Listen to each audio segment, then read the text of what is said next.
Hi hi hi hi hi. Au. Au.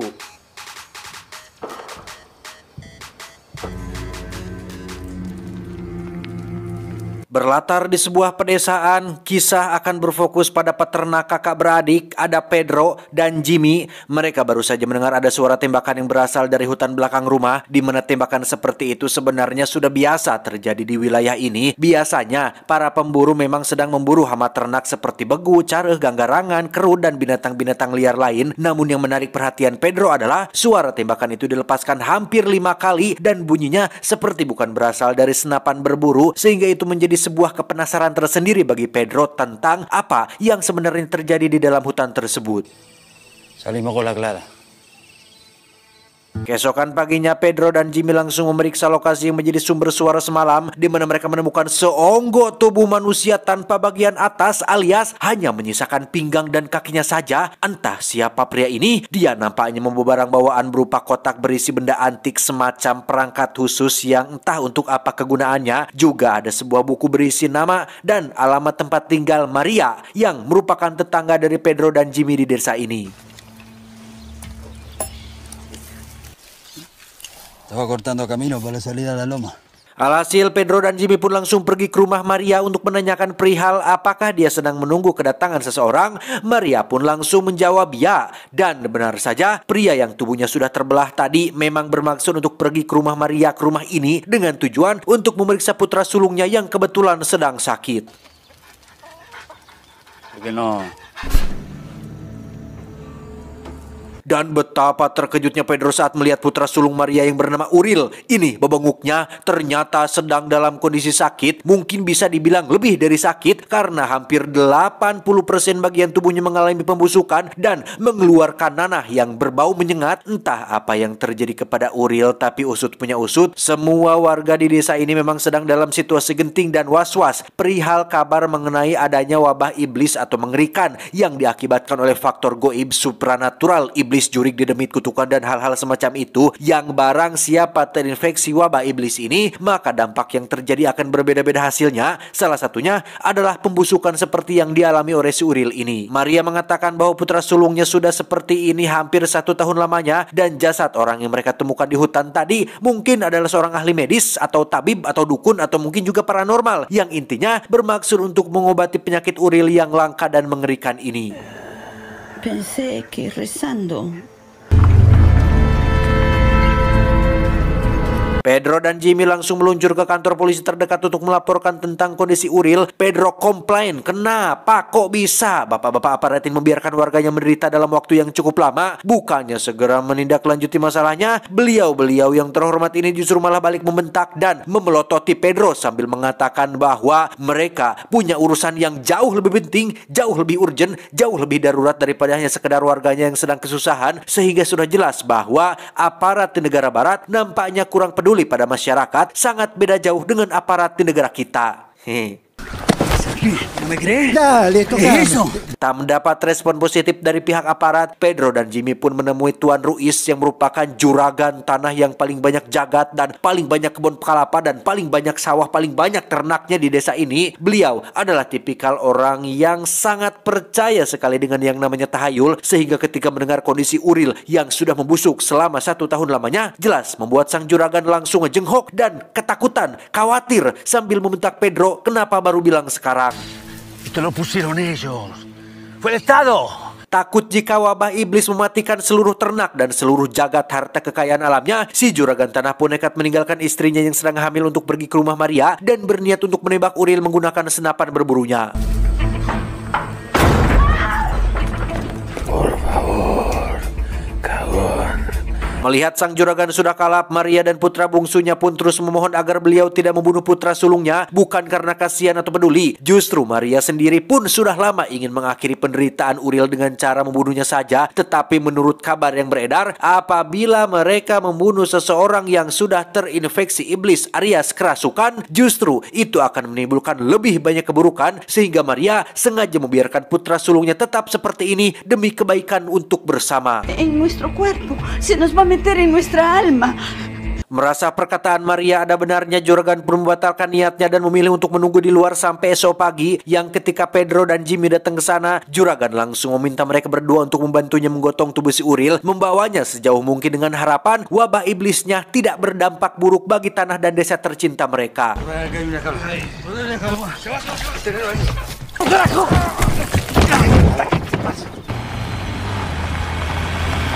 Setelah berkendara hampir 50 km jauhnya, juragan dan Pedro pun terlibat sedikit perdebatan mengenai pakaian mereka yang wajib dibakar karena dikhawatirkan terkontaminasi wabah ini. Yang ketika Pedro menolak ide tersebut dan juragan terus mendesak untuk Pedro membakar baju rebingnya, tiba-tiba ya, juragan nyaris saja menabrak seorang bocah yang sedang sesapedahan di tengah jalan. Untungnya beliau sangat responsif sehingga tidak ada korban jiwa dalam peristiwa tersebut. Tibalah mereka di lokasi yang jaraknya 100 km dari desa mereka. Alih-alih akan membuang tubuh Uril di dalam got kecil, juragan justru malah kehilangan tubuh Uril yang sudah tidak ada di atas mobilnya. Mereka berasumsi jika tubuh Uril tak sengaja jatuh sesaat setelah juragan menghindari bocah yang hampir tertabrak. Yang karena jaraknya sudah jauh juga, mereka pun memilih untuk pulang saja, berharap semuanya sudah selesai dan baik-baik saja. Ya no es un puto problema nuestro. Di rumah, Pedro dan Jimmy terlihat masih hulang-hulang memikirkan tentang masalah ini. Apakah mereka yang lakukan tadi siang itu sudah cukup? Apakah desanya akan aman? Apakah semuanya akan sudah benar-benar selesai? Pun sama dengan si juragan yang bahkan tak selera makan, beliau tiba-tiba dikejutkan oleh teriakan sang istri yang sedang hamil, yang ketika diperiksa ternyata ada salah satu ekor kambing ternaknya menunjukkan perilaku aneh ketika matanya terus menatap tajam ke arah sang istri. Yakin jika kambing itu sudah kerasukan iblis, juragan yang kesal pun menurunkan senapan ke kepalanya. Yang di situ sang istri memiliki pemikiran sama seperti Maria bahwa barang siapa yang membunuh manusia atau binatang yang kerasukan, justru itu akan melepaskan si iblis itu sendiri. Namun karena si juragan sudah kepalang jengkel, beliau pun menembak kepala si kambing dan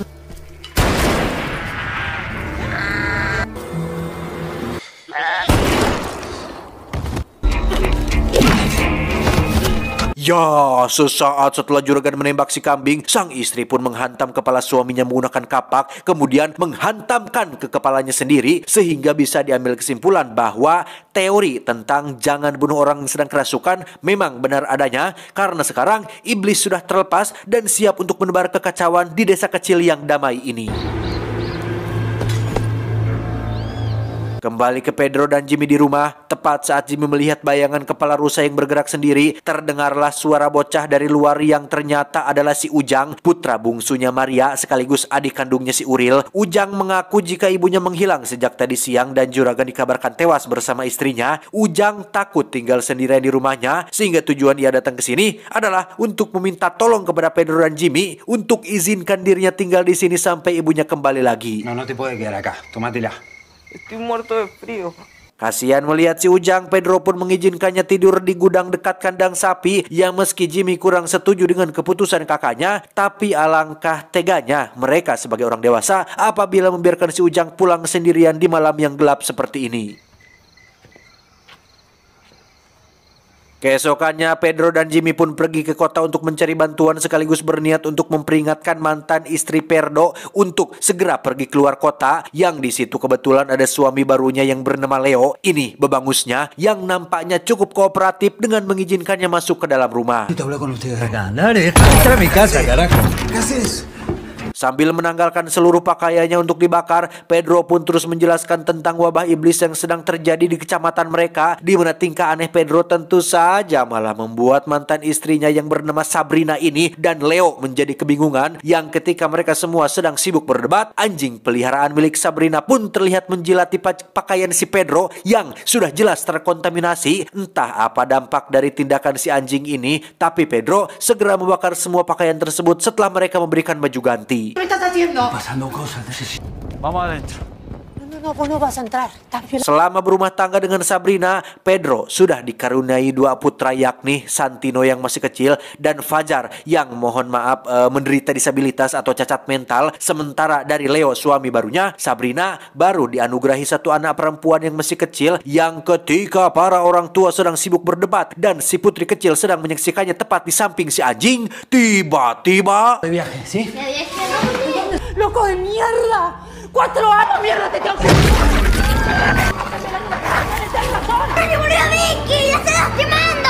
Si anjing pun menyeret tubuh si gadis kecil keluar rumah, dikejar oleh Pedro dan Leo secara terpisah. Entah kemana si anjing membawanya. Namun setelah sekitar 1 menit mengelilingi seluruh area komplek, Leo akhirnya berhasil menemukan si anjing tanpa putri kecilnya dan langsung menembaknya menggunakan senapan yang sudah dibawanya.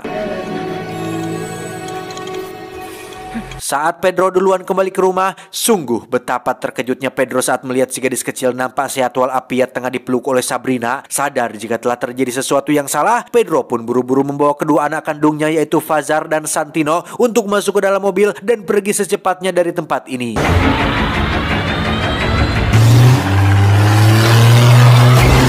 Dan ya, entah disengaja atau tidak, Leo pun menabrak Sabrina dan putri kecilnya sehingga makin kuatlah dugaan Pedro tentang pengaruh dari si iblis. Ia pun langsung tancap gas pergi dari komplek ini. Dan benar sekali kecurigaan Pedro tentang fenomena barusan bahwa si gadis kecil sepertinya bukan manusia lagi. Hal itu terbukti dari bagaimana dia malah loncat-loncat sambil menari di saat kedua orang tuanya sedang sekarat terjepit kendaraan. Kembali ke Pedro yang terlihat menjemput Jimmy dan ibunya, kita panggil saja si nenek yang sekalian akan diajak pergi jauh meninggalkan desa ini. Dalam sepanjang perjalanan, si nenek pun menceritakan kisah iblis pada Santino cucunya bahwa ada 7 aturan penting yang harus diikuti ketika ada orang yang kerasukan. Di antaranya, jangan nyalakan lampu listrik, jauh binatang, jangan ambil apapun yang berdekatan dengan korban kerasukan, jangan sakiti orang yang kerasukan, jangan tembak mereka dengan senjata, jangan tanya nomor togel, jangan nanyakan hasil pilpres mendatang, jangan sebut nama iblisnya, dan jangan suka culangung meski orang itu sedang kerasukan. Y una cosa muy importante, nunca. Saat itulah Fazar si sulung yang kesulitan berkomunikasi pun tiba-tiba menggeram meminta es krim apel kesukaannya, sehingga Pedro terpaksa memberhentikan mobilnya untuk mencumponan kahayangnya. Yang tak lama terdengarlah panggilan telepon yang berasal dari ponselnya sang nenek, yang ternyata panggilan tersebut adalah berasal dari Sabrina. Ayo atendemos a tu mamá.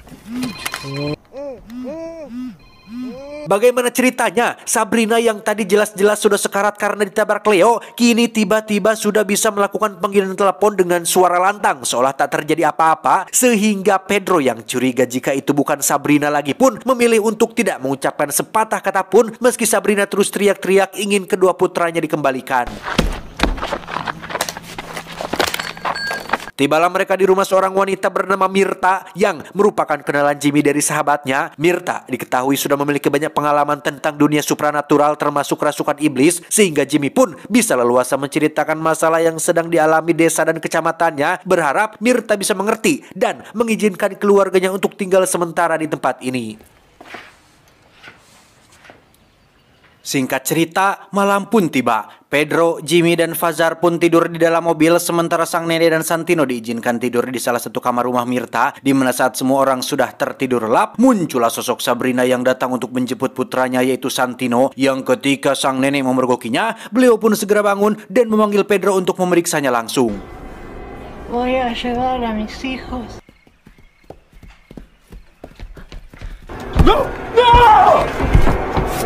Dan ya, Sabrina pun loncat dari jendela sambil menggendong Santino yang ketika diperiksa ke bawah, Sabrina sudah hilang entah kemana. Yang ketika Pedro dan Jimmy berniat untuk mengejarnya, Mirta segera melarang mereka untuk jangan bertindak gegabah dan dengarkan dulu penjelasan darinya. Se están topando. Seperti yang sudah dijelaskan tadi, Mirta memiliki latar belakang sebagai praktisi supranatural, bahkan punya perangkat khusus yang persis sama dengan milik si jasad yang ditemukan terbelah di dalam hutan, yang ternyata perangkat ini adalah sejenis alat atau sarana untuk menangkap iblis, sehingga akhirnya ditemukanlah solusi untuk bisa mengakhiri mimpi buruk ini. Por ahora, él solo liberó su esencia. Masalahnya adalah perangkat ini hanya dapat bekerja pada orang yang pertama kali dirasuki, yang dalam hal ini adalah Uril, si tambun bertubuh busuk, yang alhasil mereka mau tidak mau harus mencari keberadaan si Uril karena terakhir kali kita lihat Uril jatuh dari mobil si juragan sekitar 100 km dari desa tempat tinggal mereka. Porque por acá de eso seguro. Nenek diminta untuk tetap di rumah menjaga Fajar, sementara Pedro dan Mirta akan mencari Uril. Jimmy sendiri akan berangkat sendirian untuk menyelamatkan Santino yang dibawa Sabrina, berharap rencana ini setidaknya bisa menyelamatkan anggota keluarga mereka yang masih hidup.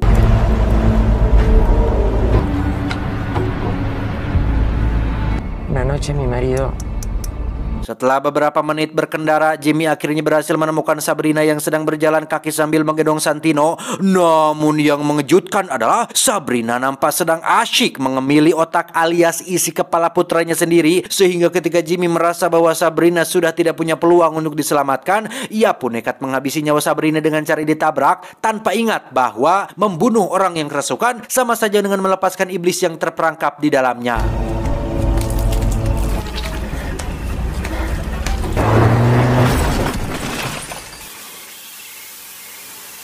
Di rumah, si nenek kembali melihat hal mengejutkan ketika Fajar yang selama ini dinyatakan cacat mental tiba-tiba bisa berjalan dan berbicara dengan sangat lancar sekali, bahkan meminta si nenek untuk membuatkannya segelas teh hangat sehingga bisa disimpulkan bahwa iblis jahat sudah merasuki tubuh dan pikiran si Fajar ini.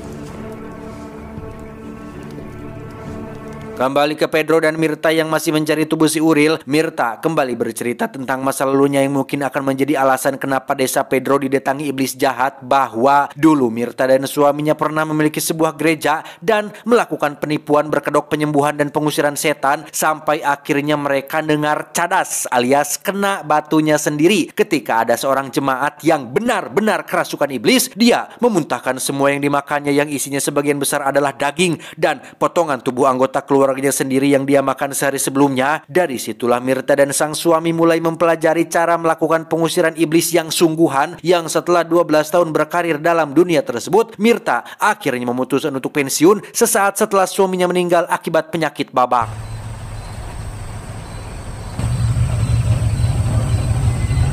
Nah, alih-alih pensiun, Mirta pun memutuskan untuk membeli rumah di desa ini sekitar 1 tahun yang lalu dengan maksud untuk menenangkan diri dan menikmati masa tuanya, di mana kepindahannya sangat bertepatan dengan waktu ketika Uril awal-awal mengalami kerasukan dan pembusukan, sehingga bisa disimpulkan bahwa biang kerok dari musibah ini adalah Mirta yang telah tak sengaja membawa iblis jahat ke desa ini. Solo por mí. ¿Por qué no se la llevó a usted en vez de a mi hijo? Karena sudah terlanjur terjadi, Pedro pun tak bisa menyalahkan Mirta sekarang. Namun Mirta dituntut untuk bertanggung jawab atas apa yang telah terjadi pada desa dengan cara harus melenyapkan iblis tersebut dan kembali membuat desa ini menjadi aman. Porque el que tiene miedo sos vos. Sesuai petunjuk dari Mirta, mereka pun berhenti di sebuah gedung sekolah dasar di mana Pedro diminta untuk mematikan lampu mobilnya termasuk lampu senter yang dibawanya, karena itu bisa memancing iblis untuk datang. Yang alangkah terkejutnya Pedro ketika melihat beberapa anak kecil sedang duduk terdiam di kelas, padahal hari sudah malam dan tidak ada kegiatan belajar mengajar.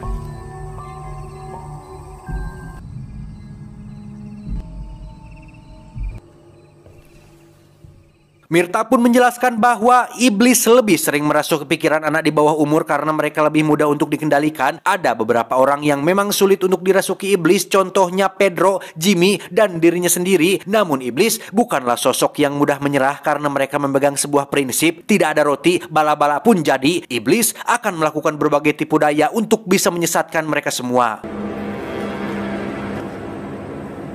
Karena anak-anak ini tidak bisa diajak berkomunikasi, Pedro dan Mirta pun pergi ke gedung aula sesuai insting dari Mirta sendiri, yang benar saja di bawah lantai papan kayu terdapat tumpukan jasad guru-guru sekolah yang sudah dibaluri kapuri yang sepertinya telah dibunuh oleh anak-anak yang kesurupan itu. Dan yang paling penting adalah tubuh si Uril terjepit di antara jasad tersebut yang kondisinya ternyata masih hidup. Anda a traerme todas mis cosas y no corras. ¡Vamos, Pedro! Se mueve. Sambil Pedro berupaya mengeluarkan tubuh Uril dari dalam sana, Mirta pun segera merakit perangkatnya untuk melakukan ritual pengusiran. Yang di situ si Uril yang sudah dirasuki iblis pun mulai melakukan tipu dayanya dengan cara menghasut Pedro agar membunuhnya. Mirta sempat melarang Pedro untuk jangan dengarkan kata-kata iblis, namun Pedro yang kesal karena si iblis ada menyebut nama anaknya yaitu Santino pun langsung pergi ke ruang guru untuk mengambil senjata tajam, yang pada akhirnya jebakan iblis pun berhasil membuat Mirta mati dibunuh anak-anak dan ritual pengusiran pun gagal dilakukan.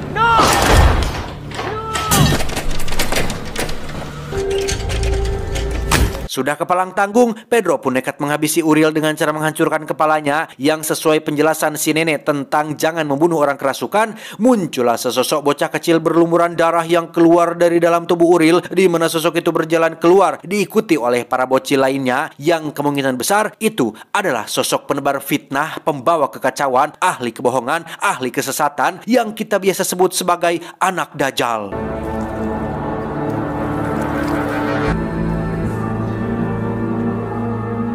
Sadar bahwa ini sudah akhir zaman dan mungkin dunia sebentar lagi akan kiamat, Pedro yang tak bisa berbuat apa-apa pun memilih untuk pulang ke rumahnya, dan yang tersisa dari keluarga saat ini adalah hanya ada Jimmy adiknya dan Fajar putra sulungnya.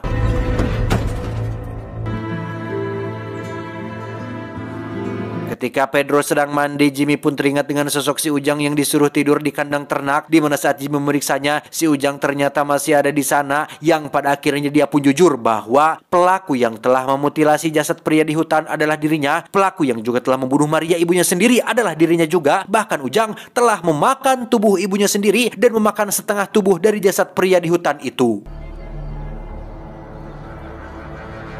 Selesai mandi, Pedro pun memberikan es krim apel kesukaan Fajar, di mana dia tiba-tiba keselak batuk dengan sendok yang masih terdapat di mulutnya. Yang alangkah terkejutnya Pedro saat melihat muntahan Fajar berisi rambut beruban milik ibunya alias si nenek, yang juga terdapat kalung yang biasa beliau kenakan, sehingga sudah jelas bahwa Fajar telah kerasukan dan telah memakan tubuh neneknya sendiri tepat tadi malam. Pada akhirnya, yang tersisa dari mereka hanyalah Pedro dan Jimmy saja. Entah apa yang akan mereka berdua lakukan selanjutnya, tapi yang jelas, sosok anak Dajjal dan pengikutnya sudah akan memulai rencana mereka untuk menebar fitnah, menyesatkan umat, menebar teror, menimbulkan peperangan, hoaks di mana-mana, korupsi, hukum bisa dibeli, pencitraan para pemimpin, dan lain-lain, sehingga siap-siap Anda akan memasuki era generasi anak Dajjal. Tamat ending yang cukup membagongkan. Pesan yang bisa kita ambil dari film ini adalah وَإِذْ قُلْنَا لِلْمَلَائِكَةِ اسْجُدُوا لِآدَمَ فَسَجَدُوا إِلَّا إِبْلِيسَ أَبَى وَاسْتَكْبَرَ وَكَانَ مِنَ الْكَافِرِينَ. Saya John, mewakili jajaran direksi yang bertugas, mengucapkan terima kasih dan sampai jumpa di video selanjutnya. Adios, singlet lada Ariel Tatum. Cuau, cuau, cuau.